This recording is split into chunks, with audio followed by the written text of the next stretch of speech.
noticia es noticia, noticia en profundidad. Un placer acompañarles. Soy Tatiana Pérez, como siempre les acompaño desde Caracas, nuestra sede central. Y 3 temas son noticia que veremos a partir de este momento en la próxima hora a través de titulares. Allí tenemos el primero. En noticia, Ecuador se tiñe de acusaciones y denuncias de persecución política. La campaña por la consulta popular pautada para el próximo 4 de febrero. La consulta es centro de tensión por el mantenimiento o no de la revolución ciudadana. Tenemos el análisis. Segundo tema que es noticia, El Salvador y Estados Unidos, repercusiones en cadena por decisión del gobierno de Donald Trump de cancelar el programa de protección temporal de migrantes, el TSP. La medida ha generado duras críticas dentro de la política norteamericana. Y ni qué decir de los salvadoreños, aseguran que se acerca una verdadera pesadilla. Tenemos el análisis.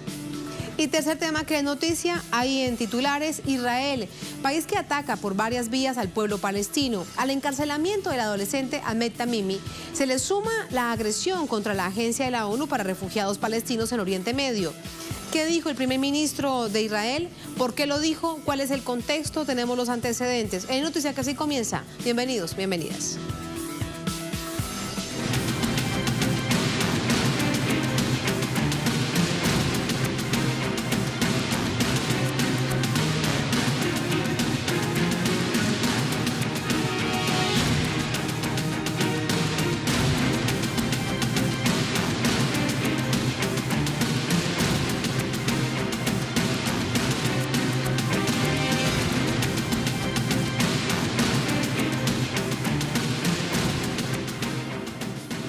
En noticia, Ecuador, a menos de un mes para celebrarse la consulta popular y referendo, las actividades de campaña por el sí y el no se intensifican.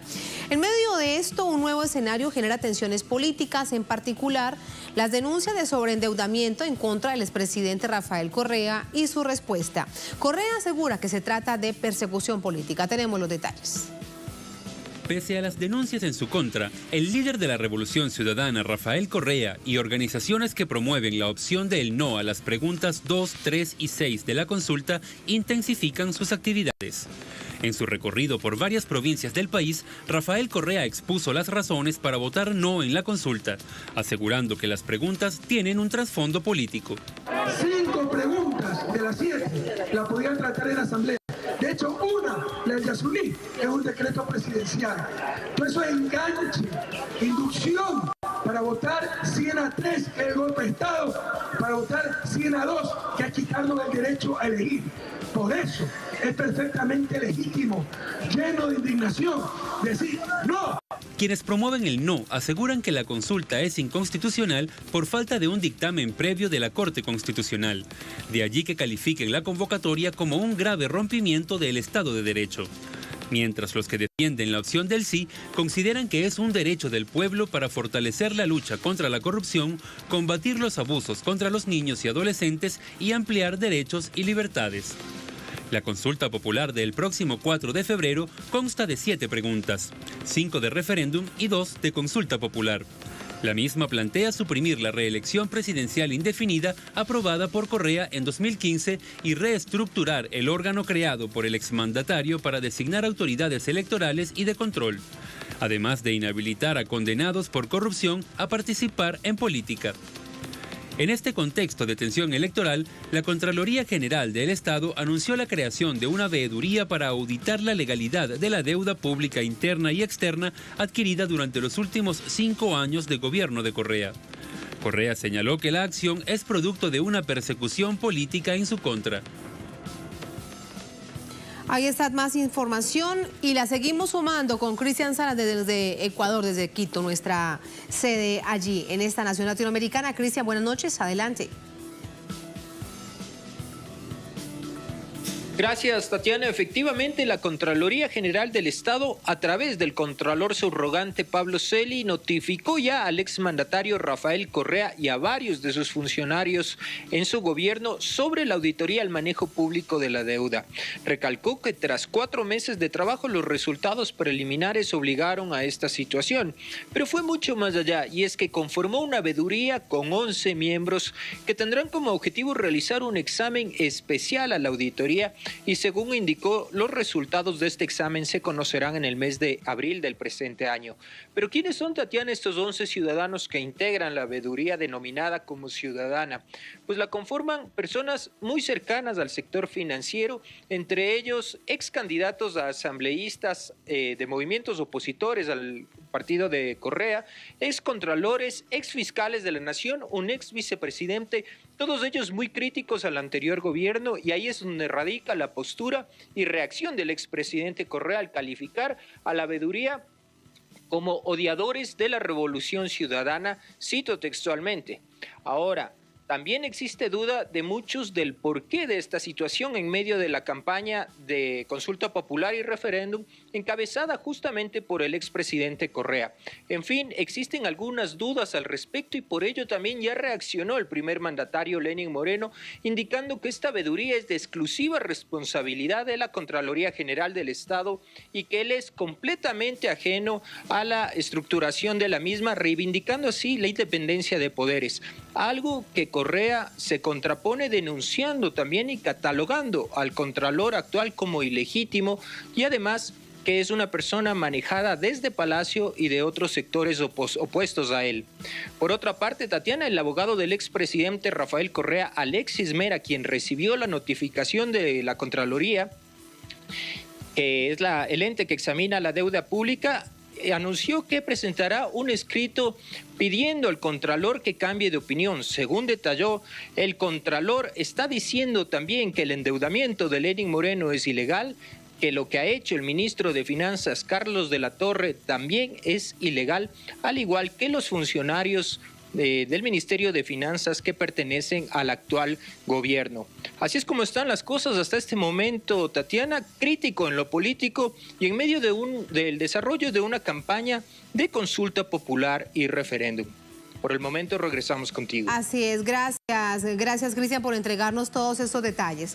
Pasamos de inmediato al análisis en medio de esta información, de ese contexto que nos presentaba Cristian. Juan Pacimiño es doctor en Historia, profesor universitario, director académico de la Asociación de Historiadores Latinoamericanos y del Caribe en Ecuador. Profesor Pacimiño, bienvenido, buenas noches. Gracias, buenas noches Tatiana, un saludo a quienes nos ven a través de Telesur. Muchas gracias. ¿Esta consulta popular y referendo es necesaria? ¿Es la única vía para tomar decisiones con respecto a los temas que están allí incluidos? No se puede cuestionar el derecho que tiene el presidente de la República, de acuerdo con la Constitución, para hacer una consulta popular. El problema es que de las 7 preguntas, 3 son las que ocasionan una mayor reacción, preocupación y análisis ciudadano. La pregunta 2, que tiene que ver con la postulación indefinida, se ha puesto como reelección indefinida, pero en definitiva apunta a que una persona no pueda ser reelecta sucesivamente en el tiempo. La otra pregunta, la más complicada, la que determina lo que es la consulta popular, es la reestructuración del Consejo de Participación Ciudadana y Control Social. ¿Por qué esa es crucial? Porque este consejo tiene a su cargo la designación mediante concurso de figuras importantes del control institucional del Estado: Contralor, Defensor del Pueblo, Superintendente de Bancos, Superintendente de Compañías, Consejo Nacional de la Judicatura, que tiene que ver con el nombramiento de jueces, Fiscal General de la Nación, Consejo Electoral. Miren ustedes qué tipo de instituciones se involucran con solo nombrar el Consejo de Participación Ciudadana y Control Social, que de acuerdo con la consulta quedaría en manos de 7 miembros nombrados por el Ejecutivo de manera temporal, es un Consejo de Transición, que puede, en definitiva, de acuerdo con la consulta, ver cómo ha sido el desempeño de los funcionarios que hasta hoy tenían el cargo como miembros de ese Consejo. Finalmente se apunta, por consiguiente, a tomar control de la 5ª función del Estado. Nosotros tenemos función ejecutiva, función legislativa, función judicial, función de transparencia y control social. Allí está como determinante el Consejo de Participación Ciudadana y Control Social y la función electoral. De tal manera que es, en definitiva, pues, intervenir en una de las funciones del Estado para captarlo. Se ha captado la vicepresidencia. La consulta podría facultar captar esta segunda institucionalidad del Estado. Y hay la tercera pregunta, que es la de la ley de plusvalía, es decir, la negativa a que exista una ley que aumente profesor los impuestos Pacimiño, en el caso de permítame un paréntesis con respecto a esta pregunta, con respecto al Consejo de Ciudadanía, y pasamos luego a plusvalía, que viene precisamente de un proceso dentro de la Revolución Ciudadana. Con respecto a ello, con esta reflexión que usted nos ha hecho, ¿quedaría todo en manos del Ejecutivo? A ver si logramos entender dónde está la preocupación que plantea, por ejemplo, el expresidente Correa, el excanciller Ricardo Patiño. La verdad es que sí, porque el Ejecutivo va a tener, de acuerdo con la consulta, si es que tiene el éxito, si es que tiene la abrumadora posición del sí, el Ejecutivo va a tener la facultad de crear un Consejo de Participación Ciudadana de 7 miembros, Consejo de Transición, pero que son los determinantes en examinar lo que ocurría con el anterior Consejo, tal como hacerse cargo, en definitiva, del nombramiento de estas instancias de control que ya había anunciado, como Defensoría, Contraloría, Fiscalía, Consejo Nacional de la Judicatura, etc. Es, sin duda, una captación de una importante función del Estado por parte del Ejecutivo.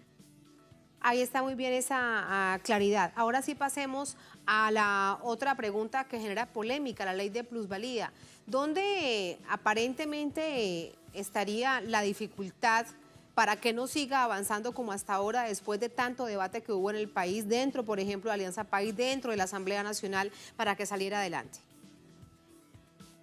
Se trata de una ley que tiende a gravar con un mayor impuesto a quienes especulan o venden predios, y que se les aplicará entonces un monto determinado en función de una escala, pero es un monto que pretende ser alto para quienes negocian y trafican con estos predios, y que es parte de la resistencia que tienen élites económicas del Ecuador a los impuestos, porque cuestionan todo tipo de imposición, este tipo de élites, y entre otros el impuesto a la renta, cuestionaron el impuesto a las herencias.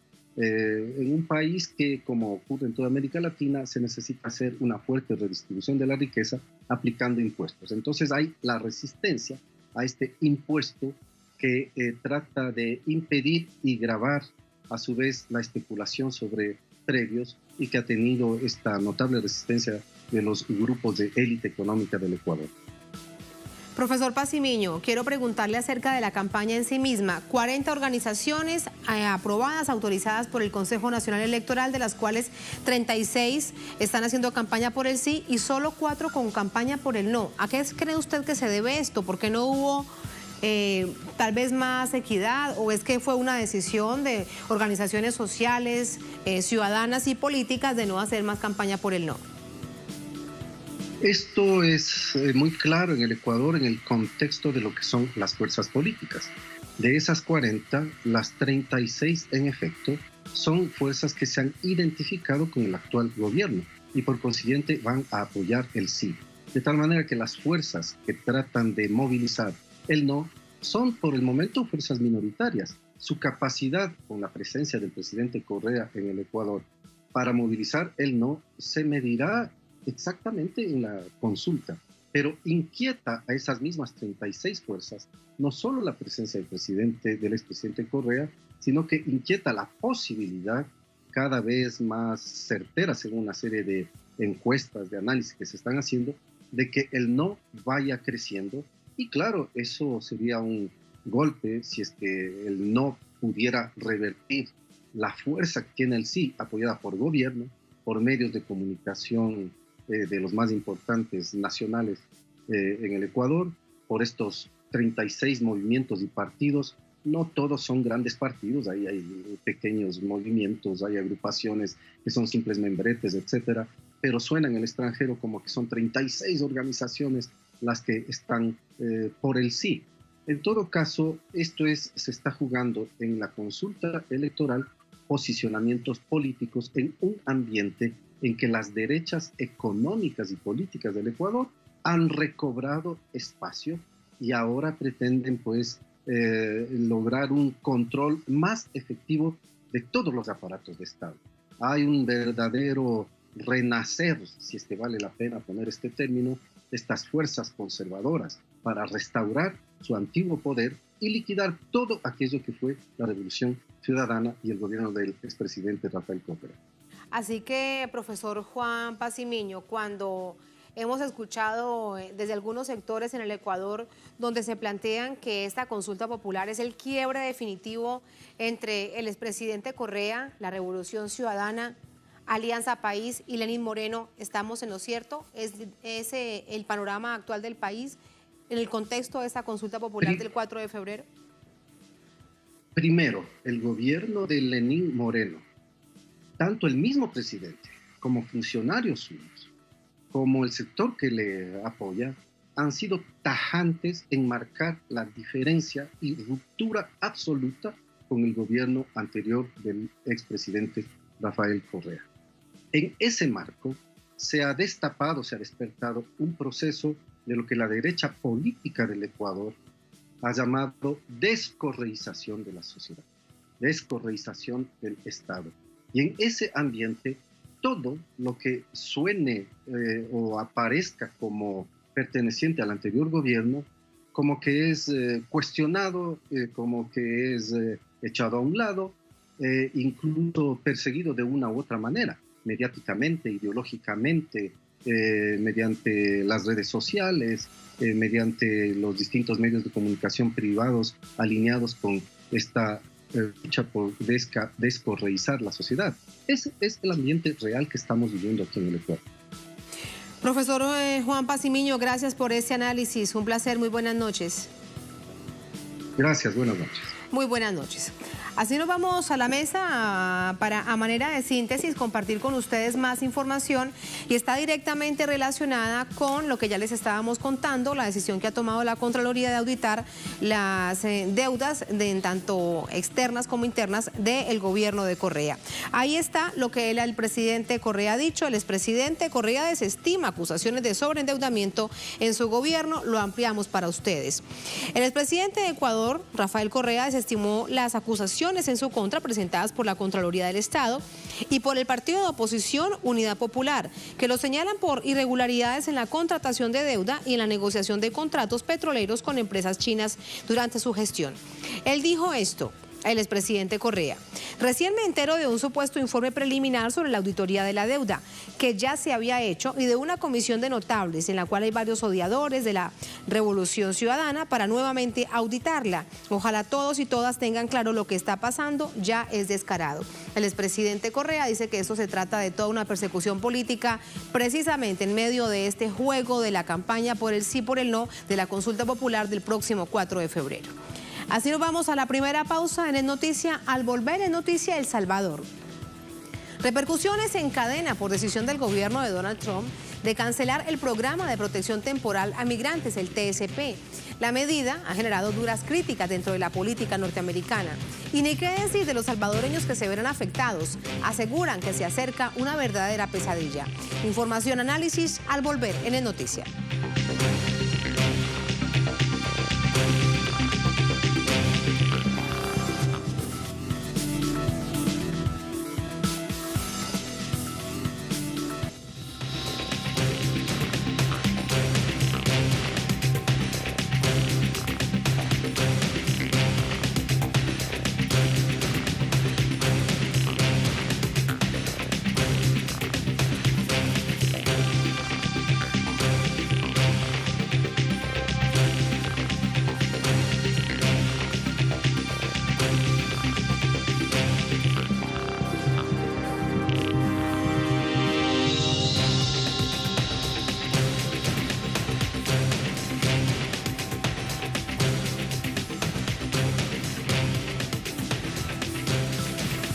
En Noticia El Salvador, la decisión del gobierno de los Estados Unidos de poner fin al programa de protección temporal para migrantes de ese país centroamericano deja alrededor de 200.000 salvadoreños vulnerables en esa nación. Además, desata nuevas críticas sobre la política discriminatoria del presidente Donald Trump. De inmediato nos vamos con nuestro corresponsal permanente en San Salvador.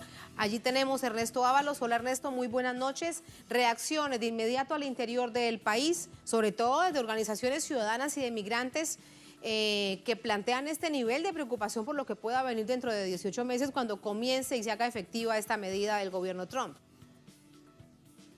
¿Qué tal? Buenas noches, Tatiana. Saludos para ti y para nuestra audiencia. Efectivamente, desde el día de ayer que se conoció por la Cancillería salvadoreña y por el pueblo salvadoreño esta decisión del gobierno del presidente Donald Trump de suspender este permiso temporal de trabajo para salvadoreños residentes en los Estados Unidos, varias acciones se han realizado. Una de ellas es la que va a realizar la Cancillería salvadoreña en todos los consulados de El Salvador en los Estados Unidos, donde se pondrá a disposición de las personas que quieran llegar a las instalaciones de asesoría migratoria. También las organizaciones sociales y más bien de derechos humanos de los migrantes se han pronunciado sobre este tema y dicen que hay que trabajar en programas de reinserción en el país. Con esta prórroga se dan 11 TPS otorgados por los Estados Unidos a El Salvador y evidentemente, como se hace en el ámbito de la Cancillería, se agradeció al gobierno de los Estados Unidos por esta última prórroga. Evidentemente, la preocupación de los nacionales salvadoreños que residen en los Estados Unidos es grande, ya que muchos de ellos han procreado hijos dentro de los Estados Unidos que han nacido en el país del norte y que obviamente poseen la nacionalidad estadounidense. Esto ha causado cierta preocupación por posibles deportaciones masivas, aunque se maneja tanto de Cancillería como de las organizaciones por los derechos de los migrantes que no es muy viable una deportación masiva, ya que ni los Estados Unidos están en capacidad de hacerlo, ni el país de El Salvador en recibir una deportación de muchos salvadoreños.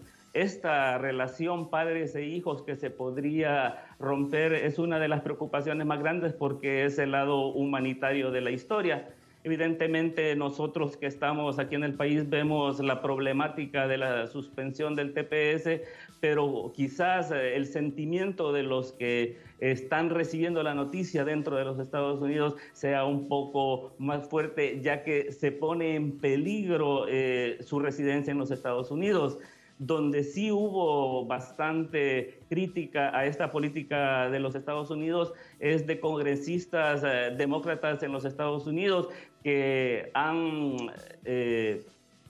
dicho que esta política del presidente Donald Trump ha sido cruel y hostil hacia los migrantes, ya que ellos han contribuido a la economía de los Estados Unidos durante los últimos años, a partir del 2001, y evidentemente han cumplido con las leyes de los Estados Unidos y ahora de un zarpazo dentro de 18 meses van a perder todos esos derechos adquiridos. Será el próximo 9 de septiembre del año 2009 donde estos salvadoreños pierdan este estatus de protección temporal conocido como TPS. Del año 2019, ¿hay alguna cifra sobre el impacto que esto tendría, Ernesto, con respecto a las remesas que se envían por todas estas cantidades de familias que viven en Estados Unidos y que son importantes para la economía nacional, para la economía de todas estas familias en El Salvador? Sí, las organizaciones de derechos humanos han manifestado que el impacto que se recibiría aquí en El Salvador por el no envío de estas remesas sería grande. Acordémonos que el rubro de las remesas es uno de los que sostiene la economía nacional, pero también advierten que no solo se vería afectada la economía de El Salvador, sino la economía de los Estados Unidos, ya que El Salvador representa un fuerte impulso para la economía de los Estados Unidos, generando al menos $500 millones en el país del norte por la fuerza laboral de los salvadoreños. Evidentemente, los dos países sufrirían algún tipo, se sensibilizaría de alguna forma a la economía de ambos países. Así están las cosas. Gracias, Ernesto, por toda esta información. Muy buenas noches. Buenas noches. Muy buenas noches. Nos vamos ahora con el análisis vía telefónica. Nos acompaña Félix Ulloa, abogado académico, nos acompaña desde San Salvador. Félix, buenas noches, bienvenido a Noticia de Telesur. Muchas gracias, Tatiana, buenas noches y un saludo a toda la audiencia. A usted gracias por estar con nosotros. Félix, quiero primero preguntarle, ¿cómo ve usted esta situación que se ha generado? Hemos visto que, entre otras cosas, el canciller de El Salvador agradece por la prórroga, pero deberíamos estar pensando realmente en una prórroga o en un asunto de manera indefinida. Bueno, mira, yo creo que ha habido una confusión en los conceptos y una especie de interpretación en electoral de lo que ha sido la actuación tanto del embajador como del gobierno y el papel que la oposición política ha querido asignarle a esta situación aquí en El Salvador. Recordemos que estamos a escasas horas que empezó la campaña electoral de las elecciones del próximo 4 de marzo aquí en El Salvador. Entonces cada partido político está queriendo llevar agua a su molino en este tema. Para mí, desde una posición eminentemente académica, quisiera contextualizar el tema sin ninguna, digamos, orientación política partidista. Por lo tanto, te diría que, primero, si lo leemos, el texto de lo que ha sido la resolución de la secretaria de la Homeland Security de los Estados Unidos, sería en estricto senso una prórroga de otros 18 meses. El TPS se ha venido prorrogando por periodos de 18 meses. Esta es, digamos, una última prórroga que se ha dado. La interpretación aquí, que casi causa un terremoto político, es: se terminó el TPS para los salvadoreños y aquí nos vienen ya de regreso 195,000 compatriotas. Nada de eso es cierto. Si leemos bien la resolución, en el último párrafo dice que a partir del próximo 9, que fue la resolución, hasta el 9 de septiembre del 2019, los salvadoreños tienen este periodo para tratar de regularizar su situación, renovar su estatus temporal, el TPS, y regularizar su situación. Eso nos lleva a tres posibles escenarios. Uno, que hayan muchos salvadoreños que no puedan pasar de este limbo político, de este estatus migratorio jurídico, y tengan que regresar al país. Ese sería, digamos, un universo que no sabemos cuántos no podrían regularizar su situación. El segundo sería aquellos que, igual que otros lo han hecho en periodos anteriores, pasando del estatus de TPS. Félix, pero el primer escenario es muy grave, porque hacen vida hace 16 años en esa nación, tienen familia, tienen hijos, son legales, exacto, trabajan, hay mano de obra para el pueblo norteamericano, y resulta que de buenas a primeras dicen ya no va más y se acabó. Esto realmente es discriminatorio. Es que sin ninguna duda estamos frente a una administración xenófoba, racista y totalmente antiinmigrante. Pero frente a eso teníamos una realidad, porque el estatus, como su primera letra dice, es temporary, o sea, es temporal. Sabíamos que esto no era permanente. Entonces, algunos compatriotas lograron regularizar su situación, ya son ciudadanos, tienen ya la nacionalidad estadounidense. Otros se quedaron en esta situación. Por eso digo, no hay que generar ninguna situación ni de caos, ni crear una situación de angustia. Simplemente tenemos 18 meses para hacer tres cosas. Los que quieran regresar al país porque no pudieron regular su situación, El Salvador está preparando, y este día se presentó ante la Asamblea Legislativa una propuesta de ley para saber cómo poder abordar a las personas que van a retornar. Porque tenemos retornados todos los días vienen deportados de Estados Unidos, y el país tiene que prepararse para eso. Segundo, los que van a regularizar su situación, esos que tú hablas, que es la gran mayoría, gente que tiene casas, hipotecas, empleos fijos, hijos nacidos allá, familias estables, y que son verdaderos contribuyentes dentro de la economía de los Estados Unidos. Y un tercer grupo que podría ser los que no quieran ni regresar a El Salvador, ni puedan quedarse en Estados Unidos y van a tener que salir a un tercer país. Ahí es donde nosotros quisiéramos llamar la atención a nuestro gobierno para que buscara ya formas alternativas. Hay programas que pueden hablarse con Canadá, con Australia, con Suecia, con países que fueron receptores de migraciones salvadoreñas durante el conflicto. Aquí lo que necesitamos es una visión proactiva del Estado, una situación de la comunidad que sea para ser bien orientada, bien asesorada y bien encauzada para que esta situación no cause pánico, porque lo que se trató de crear fue un pánico político que no favorece ni a los migrantes, ni a las personas que están en el TPS, ni mucho menos a las familias aquí en El Salvador, que han entrado algunas familias en shock, porque piensan que el día de mañana ya la gente va a empezar a ser deportada, y no es nada de eso. A partir de esta situación, los salvadoreños tienen 18 meses para regularizar su situación. Regularizar quiere decir, primero, ir a renovar sus permisos por otros 18 meses. Segundo, los que puedan optar a la residencia, a la ciudadanía, que lo hagan. Los que no puedan, decidan si regresan a El Salvador y que el país esté preparado para recibirlos. Y tercero, los que no quieran regresar al país ni puedan quedarse en Estados Unidos. Tercero, tener una opción de un tercer país. Se trata de ver las cosas con calma, con racionalidad y de una forma proactiva, sabiendo que estamos en un gobierno norteamericano anti-inmigrante, racista, y que no va a tener, hasta ahora no hemos visto ninguna señal de compasión para con los inmigrantes, en este caso nuestra comunidad salvadoreña.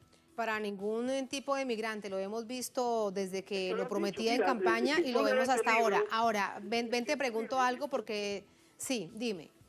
Estoy terminando de leer el libro de Fire and Fury, y si tú ves que en el día 2, después de la toma de posesión del presidente, por la asesoría de Stephen Bannon, la primera orden ejecutiva del presidente Trump fue negarle la visa a estos países, a estos 7 países musulmanes. Es decir, llevaban ya una agenda anti-inmigrante, están condicionando muchas de las reformas de una reforma migratoria integral a la construcción de un muro de la vergüenza. Es decir, estamos frente a una administración que no tiene ni visión de compasión, ni visión de una reforma política migratoria integral, ni mucho menos de entender todo ese capital humano que se ha formado, que contribuye a la economía de esta gran nación, que es todos los salvadoreños, que según el Pew Hispanic somos ya la segunda minoría de inmigrantes hispanos. Después de México es El Salvador, con más de 2 millones de salvadoreños, los que construimos este numeroso contingente que conforma esa gran nación del norte. Entonces, frente a esas realidades hay que... Antes del que quiero preguntarte, sí, hay un punto importante para que lo conversemos, para reflexionar sobre él. Diariamente, en promedio, según cifras oficiales, salen de El Salvador tratando de llegar a los Estados Unidos entre 600 y 700 personas. El Salvador es, de hecho, un país pequeño que trata, que se esfuerza de salir adelante, pero todos sabemos que hay altos niveles de pobreza.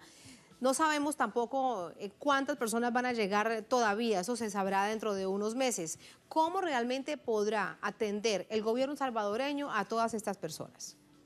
Mira, estamos claros que nuestro país, que estamos en el Triángulo del Norte de Centroamérica, tenemos problemas estructurales que están basados en la desigualdad económica, las injustas estructuras económicas, una pobreza extrema que se agrava por los altos índices de violencia. Somos de los países más violentos del mundo, y esa realidad nos hace tener una migración forzada en busca de nuevos derroteros. Y el norte de los Estados Unidos es el sueño hacia el cual la gente busca para emigrar. Para detener este foco de migración forzada, se han diseñado políticas estructurales, no solo por los gobiernos del Triángulo del Norte, sino también desde la administración de los Estados Unidos. En la administración Obama se creó un fondo que inicialmente andaba por los 700 millones de dólares para un proyecto que se llama la Alianza para la Prosperidad. Este tema se ha abordado como uno de los factores que pueden ayudar para mitigar las condiciones de pobreza, de violencia, de falta de empleo que existen en nuestros países, y evitar de esa manera una migración hacia los Estados Unidos. De hecho, varios de los programas, hay 4 ejes en este componente de la Alianza para la Prosperidad, van orientados a que los salvadoreños, los guatemaltecos y los hondureños que formamos este Triángulo del Norte, podamos crear condiciones, generar condiciones para que nuestra juventud, sobre todo, que son los principales, digamos, el segmento que más busca la emigración, se creen condiciones para que se queden en el país. Esa es nuestra batalla, es nuestro desafío y es nuestro deber, porque El Salvador se convirtió de ser un país expulsor de migrantes en un país incluso de tránsito, porque por esta zona transitan también migraciones que vienen no solo del sur de América, sino de otros continentes que van buscando este corredor también para migrar. Entonces ya nos convertimos en país expulsor de migrantes, corredor de migrantes e incluso receptor de migraciones de otros países de aquí de la región. Entonces, para nuestro país es un desafío tener una política migratoria que atienda, en primer lugar, condiciones necesarias para que nuestra población no vea la necesidad de migrar para resolver sus condiciones de vida. Y segundo, que deje de ser ese corredor de migraciones forzadas que vienen de otros países y de otros continentes.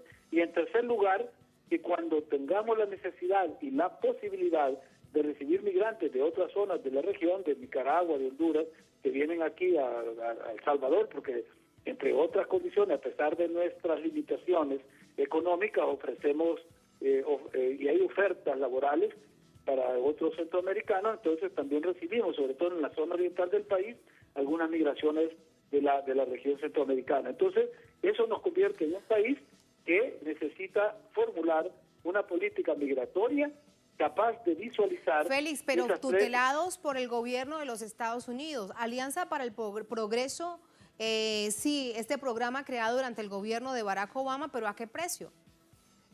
Sí, es que los Estados Unidos, acuérdate que, como dicen allá, no hay almuerzo gratis. O sea, no te dan nada gratuitamente.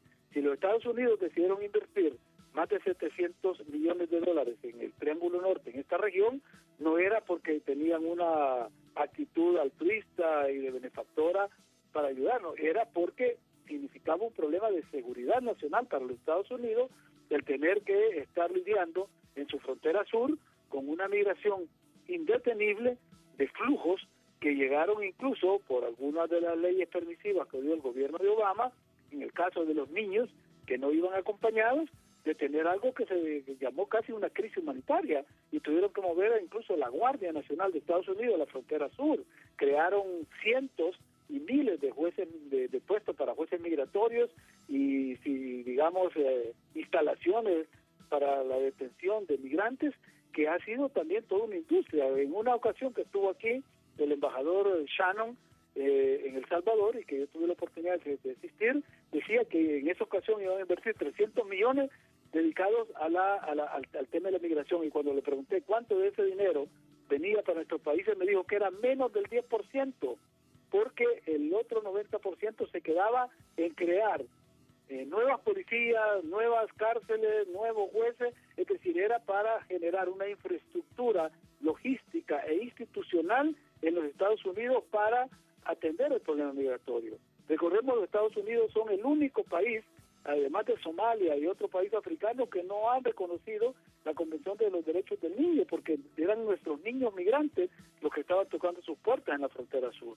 Todos estos son elementos que hay que considerar, porque el fenómeno de la migración forzada ni es exclusivo de Estados Unidos y su frontera sur, ni los países centroamericanos, sino que es un fenómeno global. Miremos lo que está pasando en Europa, miremos lo que pasa con las pateras que quieren atravesar el mar Mediterráneo. Así es, Félix, y a nivel interno en los Estados Unidos también tenemos que recordar, porque es importante, los migrantes ofrecen una mano de obra muy importante para el crecimiento diario permanente de esta nación. Eso también hay que dejarlo de presente. Y así te despido, sobre todo Félix. La comunidad salvadoreña, que ha sido reconocida por su capacidad, laboriosidad. El Pentágono, después de los sucesos del 9/11, fue construido básicamente con mano de obra salvadoreña. Es decir, tenemos una alta calificación para nuestro país, es un plus. Toda esta contingente, ahora se habla de 195,000 conciudadanos que están en el TPS, pero nuestra oferta de mano de obra calificada al mundo, no solo a Estados Unidos, debe ser mayor. Y ahí es donde el llamado ya no es a la administración Trump, ya no es a los programas que estableció la administración Obama. Se trata de hacer un llamado a nuestros gobernantes de que adopten una política nacional salvadoreña en la cual primero detengamos este flujo de migraciones forzadas, creando condiciones para que nuestra gente se quede en los países. Así Pero es, cuando Félix, ya tenemos una oferta afuera, hay que venderla bien. Nuestra mano de obra está súper calificada ahora. Gracias, Félix, por ese análisis. Así te despido. Buenas noches. Muchas gracias. Un saludo. Un saludo. Buenas noches. Así nos vamos a la segunda última pausa en Es Noticia. Al volver, Es Noticia Israel. Una nación que por varias vías ataca al pueblo palestino. Al encarcelamiento del adolescente Ahmed Tamimi se le suma su agresión contra la Agencia de la ONU para Refugiados Palestinos en Oriente Medio. Tenemos información, tenemos el análisis al volver en el Noticia.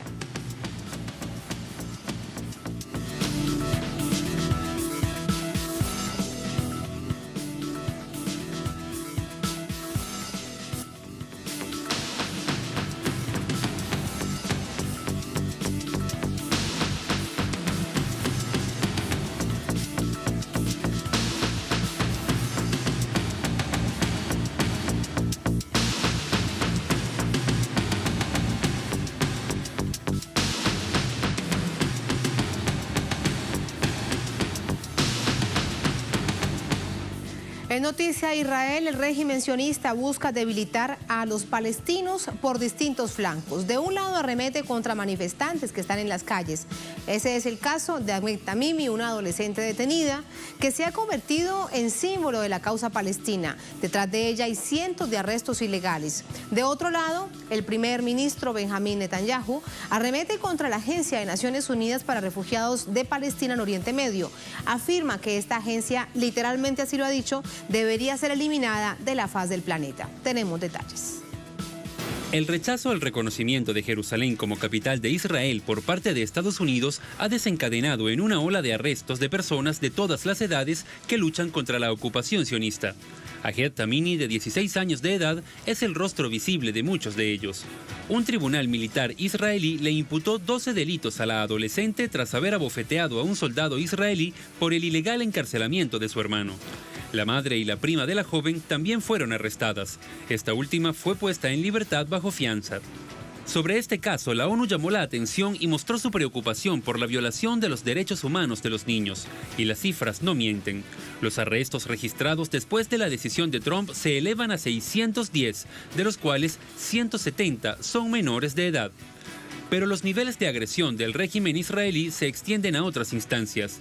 La Agencia de Naciones Unidas para los Refugiados de Palestina en Oriente Próximo ha sido objeto de una arremetida por parte del primer ministro Benjamín Netanyahu al afirmar que ese organismo debería desaparecer del planeta. La agencia le salió al paso a estas declaraciones afirmando que su mandato depende de la ONU y de nadie más. Este organismo, creado por la ONU en 1949, atiende a los palestinos en condición de refugiados en varias regiones: la Franja de Gaza en Cisjordania, Jerusalén Este, Líbano, Jordania y Siria. 5.150.000 personas reciben asistencia. Varios países contribuyen para que se mantenga este programa en dólares. Entre los principales están Estados Unidos con 364 millones de dólares, la Unión Europea con 143 millones, Alemania con 76, Suecia 61 y Reino Unido con 60. Esta agencia administra además 700 escuelas y 140 clínicas. Recientemente, Donald Trump amenazó con anular su ayuda financiera al organismo como retaliación por no recibir apoyo a su decisión de reconocer a Jerusalén como capital de Israel. Esto podría suponer el cierre de la agencia, que trata de paliar la situación de los palestinos tras 70 años en el exilio forzado. Allí tenemos la información, tenemos el contexto, una situación muy compleja que vive el pueblo palestino. Pasamos al análisis. Para ello nos ayuda Abu Faisal, director, fundador del diario Palestina Liberación, desde Rosario, Argentina. Abu, buenas noches, bienvenido a Noticias de Telesur. Es un gran honor estar con ustedes. Muchas gracias. Aquí hay una realidad. La Agencia de Naciones Unidas para los Refugiados Palestinos en Oriente Medio necesita el dinero de los Estados Unidos, es el mayor donante. ¿Cómo podrá sobrevivir si Donald Trump cumple la amenaza de eliminar esta ayuda? Bueno, vemos que Donald Trump realmente se alinea al régimen sionista israelí. Vemos que vienen cometiendo estos crímenes de lesa humanidad por parte de las fuerzas israelíes con el apoyo de Estados Unidos. Recordemos algo muy importante, que a partir de este año 2018 hasta el 2028, Estados Unidos le va a dar a la entidad sionista más de 3.800 millones de dólares anuales, justamente para mantener la ocupación. Dentro de este contexto de 70 años de genocidio, 70 años de ocupación, de crímenes de lesa humanidad, de limpieza étnica, viene justamente ahora contra los refugiados palestinos, contra la UNRWA, donde necesitan sí o sí sacarla del medio. ¿Por qué? Porque se ocupa de 5 millones de refugiados palestinos y lo más importante, 19 campamentos refugiados en Cisjordania, con casi 1 millón de refugiados palestinos. Y en la Franja de Gaza, con más de 1.300.000 refugiados palestinos en 8 campamentos de refugiados. Por lo tanto, juega un papel muy importante porque también mantiene vivo la resolución 194 de Naciones Unidas del 11 de diciembre de 1948, donde es justamente la resolución del retorno de los refugiados palestinos a sus hogares, justamente destruidos y ocupados. La gran pregunta, siempre hay que decir, ¿qué va a suceder ahora, no? Washington ha dado pasos contra la paz, ha dado pasos en apoyo a los crímenes del régimen de Benjamin Netanyahu, declarando primero justamente Al-Quds, la capital ocupada palestina, como capital del régimen sionista israelí. Por lo tanto, vemos de que cada vez quieren acelerar más su plan de exterminio, cuentan con el aval de la Casa Blanca, donde ahora van en contra de los refugiados, porque la paz en Palestina, el Estado palestino sin refugiados palestinos que vuelvan a sus hogares, no es posible. En este momento no es posible, no están dadas las condiciones, porque entre otras cosas, si vemos el mapa, ¿podrías decirnos, si lo tienes, cuántos kilómetros tiene actualmente Palestina, Abu? Bueno, realmente lo que podemos decir es que el 85% de la Palestina histórica se encuentra bajo ocupación. Solamente tenemos apenas a Cisjordania con un 30% para justamente Autoridad Nacional Palestina. El resto es todo ocupado y vemos la Franja de Gaza. Realmente el régimen sionista israelí en 70 años viene avanzando. Algo muy importante, 70 años de Nakba.